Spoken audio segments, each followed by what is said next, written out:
To the left, we have the Samsung S95B. To the right, we have the Samsung Q8FN.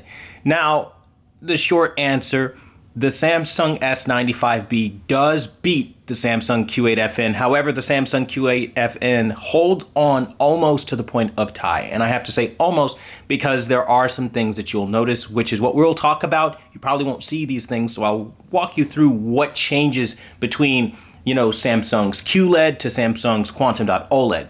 Okay, so let's start off with this particular example here. In 2018, Samsung had a feature called HDR+. HDR+ has a nifty little benefit of allowing you to go in and manually adjust your color space from DCI-P3, Rec. 709, BT 2020. This allows you to get far better color coverage of certain colors like cyan, which is one of the things throughout the entire review process that I've been griping about. If we take a look at the top here, you can notice all of the cyan reproduction is just there on the Samsung S95, or rather Q8FN to the right. The S95B to the left is more of a muted, pale, flat color when you deal with these cyans. And then also, it doesn't have as much warmth, I would say, to the image as we do have on the Samsung Q8FN. So these are things that you are going to pick up on. But now this isn't like a permanent thing because it does switch depending on what image we're looking at. Take this image for example. We can clearly see a world of difference on the Samsung S95B now. Every color makes more sense. The depth, the clarity is absolutely mind-bogglingly amazing. It's just a 3D basically experience without 3D glasses, giving you all the clarity, contrast, and depth in the world that you could want.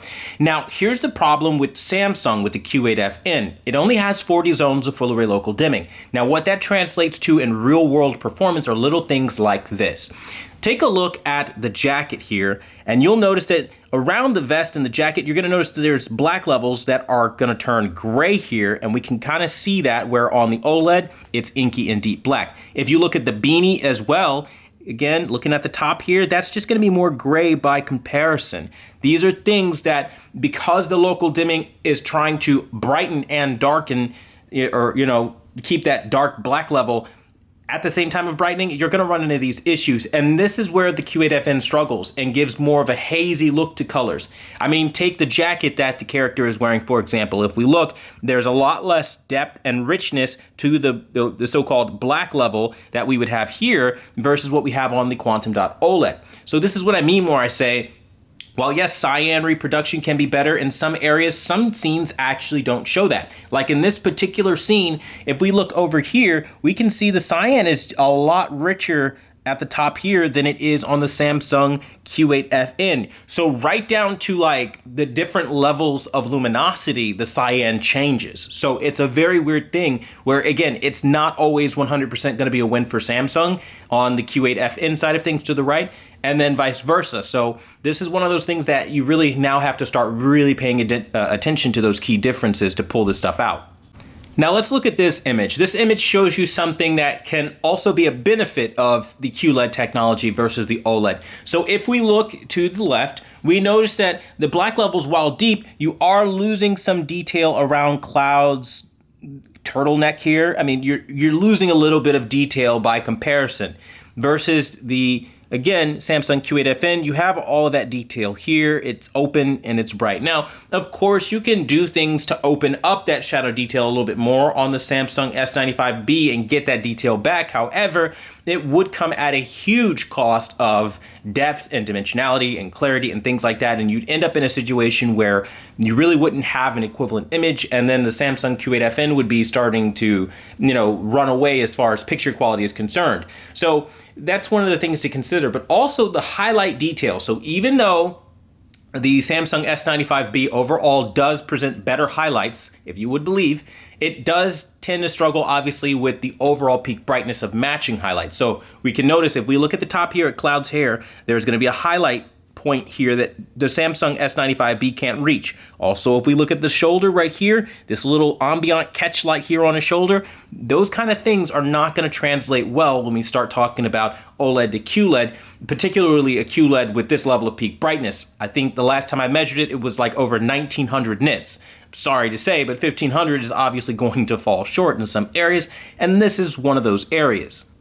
I truly believe this scene is as close to perfect as I can get to illustrate the difference between how hazy or not clear the black levels are on the Samsung Q8FN comparatively to the Samsung S95B. I mean, we can see that those are just two different types of TVs in instances like this. Like even now, the level of picture quality is a bit more flat on the Samsung Q8FN versus the S95B. I mean, look at Ratchet's ear and all that stuff. It just lacks more dimensionality like we have on the S95B. And again, having that perfect black to be able to perform those extra feats of giving you the richer color and more vibrant color in conjunction with that extra contrast through highlight detail placement and all that stuff, you're able to see way more than what we're getting on the Samsung Q8FN. And again, it's not to say the Q8FN is bad, but it does appear hazy. I don't know if you guys saw that, so what I'll do is I'll actually run this clip back here, and I'll try to get to the point where we see that chest in the back.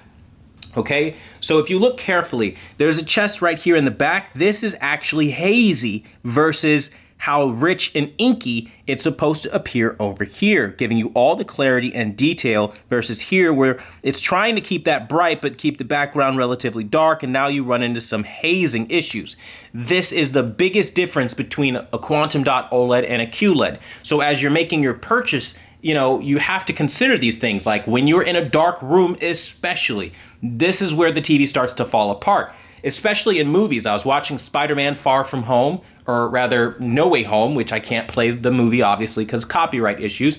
But I can tell you that that same kind of thing happened in multiple examples in multiple scenes across so many different chapters throughout the movie. So as you're watching it, when things start getting low light dark, like in this moment right here, you're gonna see it, okay? I'll pause right here. This should show you, I think it might, maybe it won't. You can see how the Samsung gets a little hazy here with the Q8FN, and the characters stop having so much in the way of clarity and depth versus over here, it's just clear for days. And then again, that is almost exasperated when we start to look at more contrast-rich scenes like this. There's now a stark difference between the quality that you're getting out of these displays. And this is what I'm talking about. When you have contrast elements that, again, you have brightness here, this is supposed to be really bright, but then also the scene's supposed to have darkness to it because it's a low lit scene. Again, this is impossible to do without a bunch of local dimming zones. And this TV only has 40 of them. So now you're starting to see we're having 40 zones of full array local dimming control comes into being a little bit of a handicap. That's not to say that the TV looks terrible and you can't watch it. You totally can, and it does have a beautiful image. You just have to know the difference between what you are getting and what you are not getting. And so that's what I'm trying to showcase by jumping between these two, and I hope some of this at least picks up on YouTube and you can kind of see the difference in clarity and vibrancy. Because right now, especially in scenes like this, the highlights blasting off of the QN90B way better than what we have on the Samsung Q8FN, because the Samsung Q8FN is targeting global brightness and they're trying to balance out the exposure for the entire scene here versus the Samsung S95B to the left that doesn't have to do that because it's an OLED. It doesn't have to algorithmically hunt and guess for what areas should be dark because it's an OLED. It's going to keep those pixels dark and brighten the pixels that need to be brightened. And that's one of the biggest benefits of having this OLED experience. And it really does change the game a lot. As I'm seeing here on my end, I hope you can see some of that on yours. In terms of color, they are virtually identical when we talk about the primaries. However, the lead does ultimately go to the Samsung S95B, just giving more vibrant, rich shades of color that cannot be expressed on the Samsung Q8FN. Now, again, I don't know how much of this is going to translate onto YouTube, and I don't think it'll do a very good job. I can try to lower the ISO to see if maybe that'll bring out a little bit more of what I'm trying to show you here. Again, very identical, but not the same thing. I mean, really, red is the hardest color to show off and show you what the difference is, but I will do my best. Essentially, they're very close, as you guys will see. They are very, very, very close. But the Samsung S95B gives you that extra luminosity and pureness to the color, and that just changes the game entirely. Where things that I'm noticing with my naked eye is that this hat up here appears more faded on the Samsung Q8FN, and the colors down here, while ultra vibrant, do not have the same level of vibrancy and purity that we have here around each individual feather, and even the hat, the skin tones, everything is just how it should be. And these are some of the differences that I notice. This image though shows me on my end the biggest difference. Now, this is not showing through at all on my camera. I don't have a camera that can show this level of dynamic color, but what I can tell you, I don't know if maybe the contrast can show you the difference, but it's so massive how much more vibrant all of this is, and the right shade of vibrancy. Where on camera, it's not really picking up to the right degree. It doesn't look exactly like it's supposed to, but just take my word for it when I tell you that this over here is nowhere near the level it should be at. And these are the things that I'm talking about when I say the differences between the color really start to reveal themselves the more you look at them. Again, sitting back in the room, both look great, but again, there's no angle that I could take where the Samsung Q8FN overtakes the Samsung S95B. And again, this is kind of more of the same example. In fact, the Samsung is looking a little bit more gray by comparison here. We'll open up our ISO to kind of show you that a little bit. I don't know how much of it's going to show. We're not actually in a pitch black room, but you can kind of see a little bit of haziness come onto the screen. So I'll just go ahead and lower that down since everything's just blowing out and looking like garbage. But you guys hopefully get the idea by showing you the color red. You guys are seeing what it actually looks like. I mean, really, it's not to, again, say the Q8FN looks bad, because as you see, it's very close. It's so very close to what the Samsung S95B is offering from a color perspective. They're right there, almost neck and neck. But the problem is the Samsung S95B is just giving that extra level of kick to that color. Whether it shows up on YouTube or not, I'm giving you the play-by-play, so definitely trust what I'm saying here. And that's the thing that you guys have to remember here. So let's move on to the next example. Now, one of the things that may actually shock you is the white levels or peak brightness for the highlights of the Samsung S95B compared to the Q8FN. So for those who remember the Q8FN, it has this habit of when it thinks there's a bright highlight, sometimes it tries to dim those things down, and that leads to some issues where it doesn't look as grand. And this is one of those examples of that. If you look at the Samsung S95B to the left, the white is just way more pure in the gazebo, and it just really looks a lot more like what you would expect out of, honestly, even the Samsung Q8FN. But again, there's not every single scene that's going to play into Samsung's brightness aspect, because it is still a full array display and it is still trying to maintain those black levels to prevent blooming. So that's something I wanted to show you. And then of course, if you look at the color, all around it's just better in this entire scene versus the Samsung Q8FN. Now that's not to say that it doesn't get better. As you can see here, it totally does get a little bit better for the Samsung Q8FN. Now, I'm using a Sony camera to shoot this, so the skin tones are probably going to be off. Right now, the Q8FN looks a little bit green in hue. It doesn't look like that to my eye. And then there's a little bit more of a magenta push to the S95B. Again, doesn't look like that to my naked eye. So try not to read too much 100% into what the camera is showing you, and listen more to what I'm pulling out and trying to show you.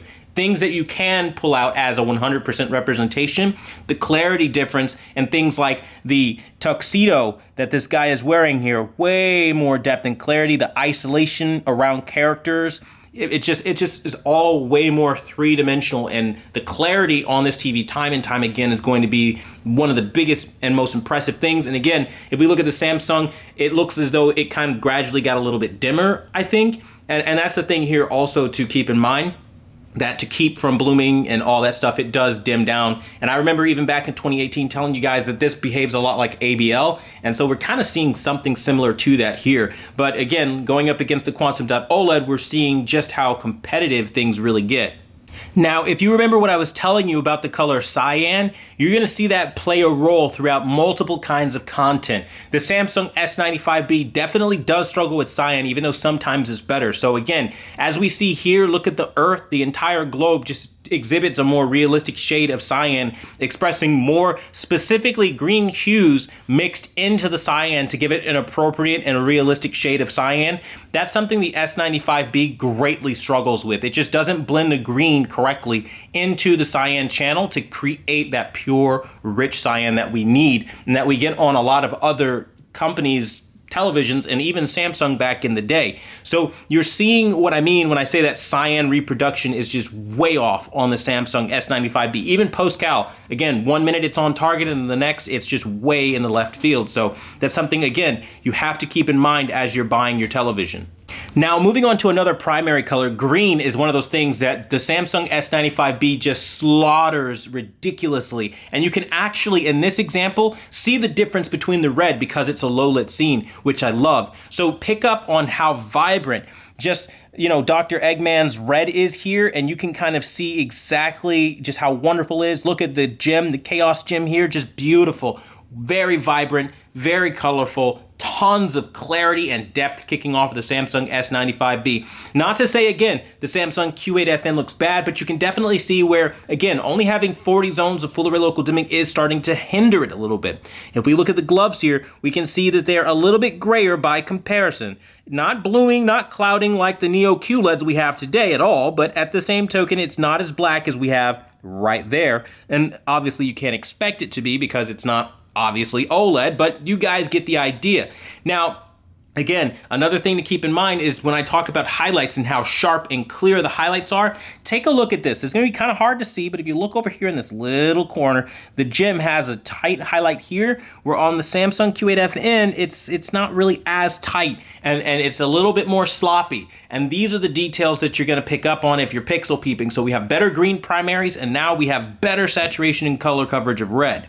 So continuing with the theme of showing you the green primaries and how tight it is and how faded the Samsung can look by comparison, check this out.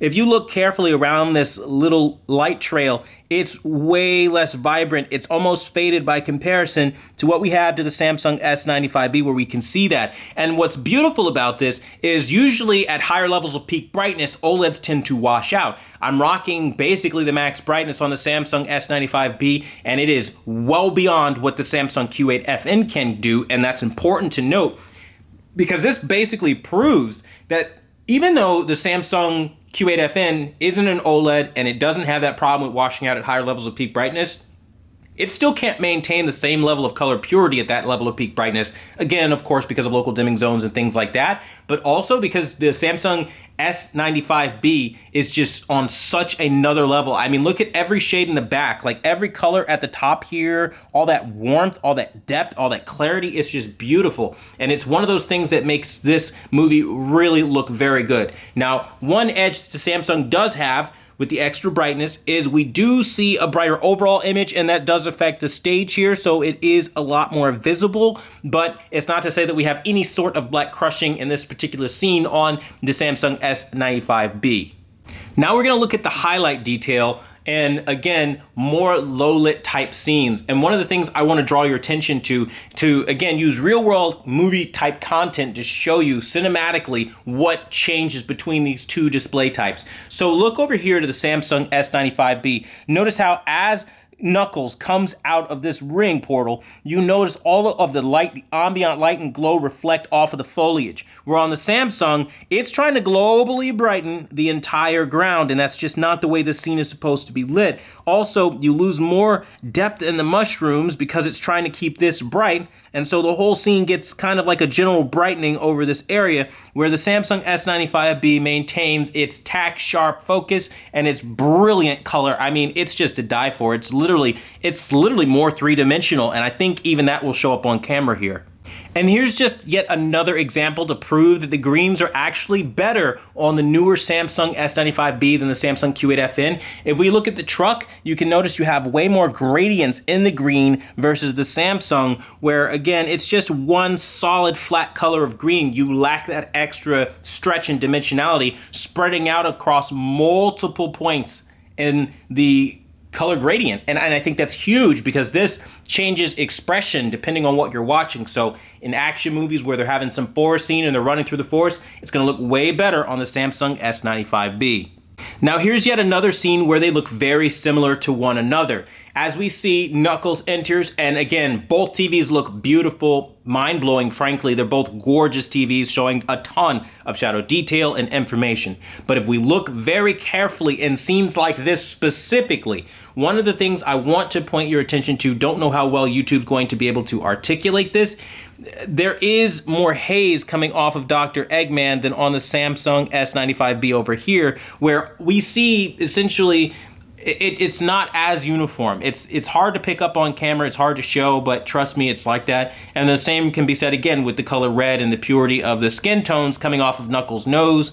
The overall ground in the background has more warmth, clarity, and detail on the Samsung S95B. Knuckles is appearing more three-dimensionally, so he actually looks like a 3D character versus the Samsung Q8FN to the right, where he looks a little bit more flat by comparison. So again, this is one of those examples where they do trade back and forth, but you are seeing yet again, another example of red looking more pure and more vibrant and lifelike to the left than we have on the right with the Samsung Q8FN. And that's not because of camera exposure or anything like that. That actually looks like that in real life. And in fact, I look at the viewfinder here on the camera, and then I look up, and it's even more of an explosive difference between these two. It's like, is it even a comparison at this point? So still some things that I wanted to illustrate, and this is definitely one of them. Red reproduction is out of this world on the Samsung S95B.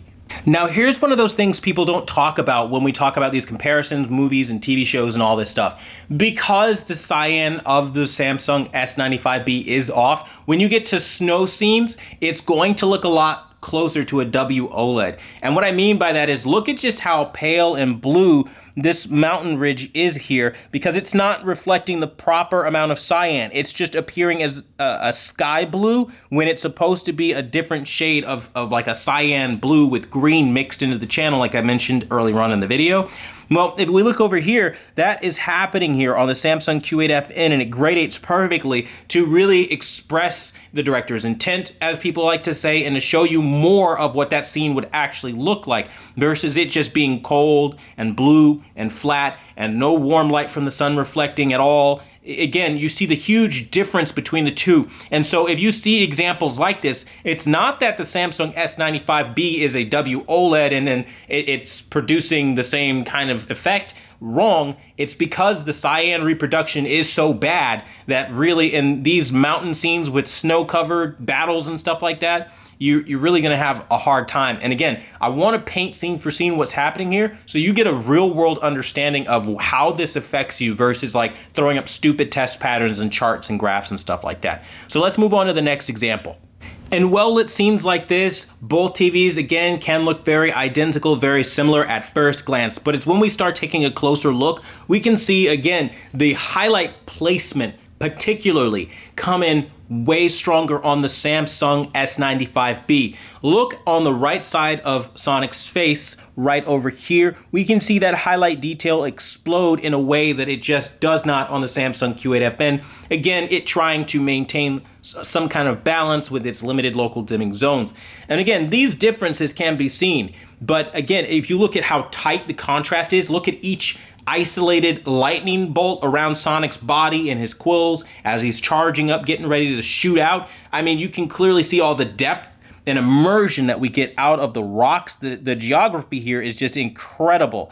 And again, this is the kind of cinematic stuff that, like, maybe if you're just casually watching TV, it's easy to miss because, you know, you're just looking for a generally beautiful picture. Well, the Samsung Q8FN is a generally beautiful picture, but there are things that, you know, it can't overcome, like that new depth enhancement technology put into the neural processor and things like that. And we're seeing that in real time here. So again, if we even look at the red on Sonic's shoe, it's more vibrant on the the S95B than the Q8FN to the right. So again, just articulating what we're seeing here and showing you the differences in real world. I think this is the perfect image to kind of show you the difference between the primary colors and what they do and don't do collectively. So again, all of the same things that I was kind of mentioning does play a role here. Generally speaking, they both do an excellent job, but if you look carefully, you can see more depth coming out of the pyramid here on the Samsung S95B. You can notice that the green is more vibrant. Well, at least in some aspect of being tighter and vibrant.